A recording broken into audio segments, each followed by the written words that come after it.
is hier op die rooi tapijt van die 2015 staatsrede en al heelwat gaste het opgedaag.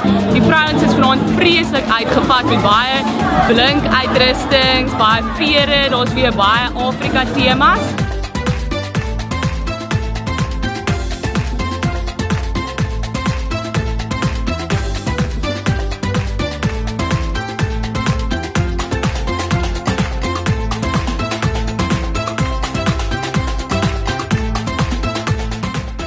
Verwag ons leierskap vanaand van die president. Die president moet praat met ons oor wat doen ons met die elektrisiteitskrisis.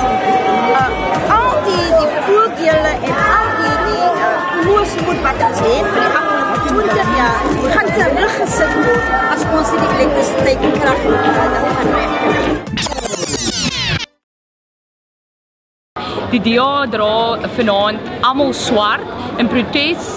Helen Zille, die leier van die DA, gaan later verduidelik hoekom almal swart dra.